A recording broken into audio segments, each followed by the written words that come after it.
Deixa eu trazer outras informações, porque tem algumas movimentações em Brasília, pensando que talvez seja o momento do Congresso Nacional se posicionar. Inclusive, vários parlamentares queriam o cancelamento do recesso após a operação da Polícia Federal contra Jair Bolsonaro. O presidente do Senado, Davi Alcolumbre, ele afirmou em nota que a Casa Alta só retornará às atividades no dia 4 de agosto.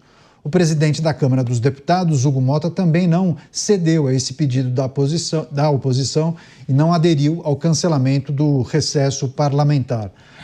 Vou chamar aqui o Acácio, que acompanha as movimentações políticas já há muito tempo, fez parte do Executivo Municipal de uma cidade importante aqui da região metropolitana. Claro que é um problema que mexe com uma parte substancial da direita brasileira, mas parece que no frigir dos ovos muitos lavam a mão, né? Tanto que os chefes das casas disseram, bom, não vamos cancelar o recesso, porque o recesso é importante, porque deputados e senadores vão aos seus estados, né, e fazem as articulações, uma vez que ano que vem tem eleições. Então é um momento importante para as articulações. E não viram nessa pauta algo fundamental para justificar o cancelamento desse recesso. É mais ou menos isso? No final do dia, a política é matemática, Caniato. Inegavelmente. Jair Bolsonaro é o grande expoente da direita atualmente. Porém, ele, com todos esses posicionamentos, se mantém isolado. E quando eu digo isolado, porque uma direita mais moderada e a centro-direita tentam se descolar de diversas das medidas praticadas por Bolsonaro, por diversas das pautas defendidas por Bolsonaro. Tanto que, quando nós olhamos para a discussão na última semana entre Tarcísio de Freitas e Eduardo Bolsonaro, ela é muito representativa deste descolamento. A centro-direita e a direita mais moderada veem em Tarcísio de Freitas e vem com muita convicção o candidato ideal às eleições de 2026 para frear o atual presidente Lula e para frear este processo de polarização que vive o Brasil. Então, os dois grandes líderes do Congresso, o presidente do Senado, Davi Alcolumbre, e Hugo Motta, da Câmara dos Deputados, os dois estão inseridos nesta centro-direita. Então, é óbvio que, sob o ponto de vista eleitoral, é mais interessante que o Congresso Nacional, parcela do Congresso Nacional, se mantenha distante de toda esta confusão. Há também uma análise relacionada à popularidade. O Coba bem disse, Lula enfrentava os piores índices de popularidade dos seus 3 governos. No tarifaço, ele conseguiu ganhar uma sobrevida, ele conseguiu surfar uma onda positiva. Isso mostra que a população, com exceção aos mais bolsonaristas, é contrária ao tarifaço. Se o Congresso Nacional entra nessa briga defendendo o Bolsonaro indiretamente, o nosso Congresso pode ser associado ao tarifaço, o que eleitoralmente é ruim. E há um terceiro ponto. Mesmo aqueles que defendem Bolsonaro, defendem Jair Bolsonaro. Eu não vi, e me corrijam se eu estiver errado, uma única manifestação em defesa de Eduardo Bolsonaro. Mesmo aqueles bolsonaristas mais próximos ao ex-presidente, mais entusiastas ao ex-presidente, o defendem. Não há, reitero, nenhuma manifestação em prol de Eduardo Bolsonaro. E há esse receio no Congresso. Se eles defenderem Bolsonaro indiretamente, eles precisarão defender Eduardo Bolsonaro também, sem contarmos que você bem disse, o mandato dele termina no domingo. Na segunda, o Congresso precisa... A licença, exato.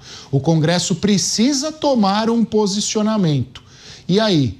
Vamos tomar um posicionamento em relação a alguém que nós estamos defendendo ou nós tomaremos um posicionamento em relação a alguém que neste momento não há tanto vínculo com a gente? São essas as questões que o Congresso tem, são essas as bandeiras que norteiam neste momento a, não diria nem ação, mas a omissão do Congresso.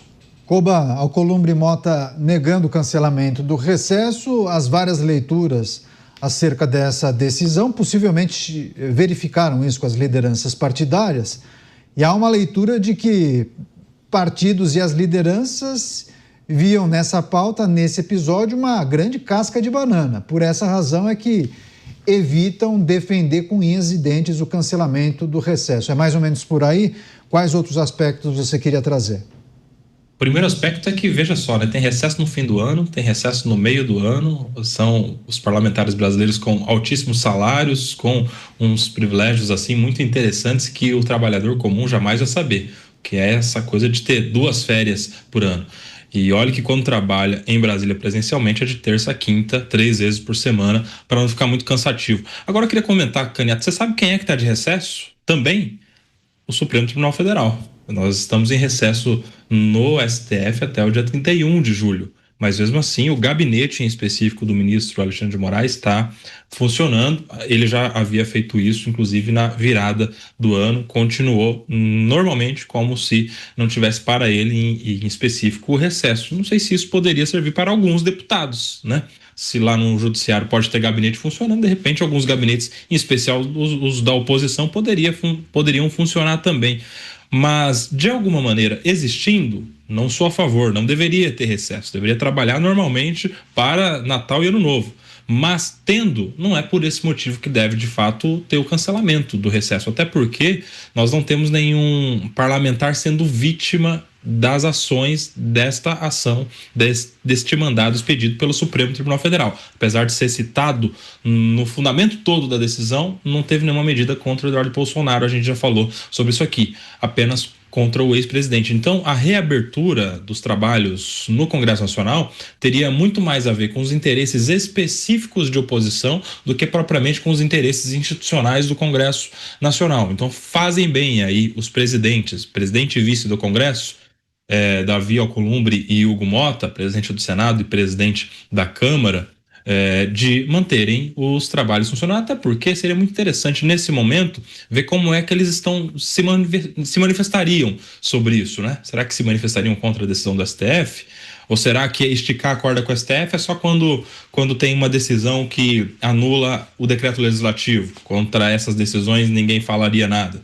Seria interessante acompanhar, mas você pode ter certeza, Caniato, você que nos ouve, quando voltar o trabalho no Congresso Nacional, muitos desses aí serão confrontados sobre as suas opiniões. Hoje a gente viu alguns governadores de pronto manifestando apoio ao ex-presidente. Alguns outros, inclusive cotados para serem os candidatos da direita, não falaram tão claramente, tão abertamente assim também.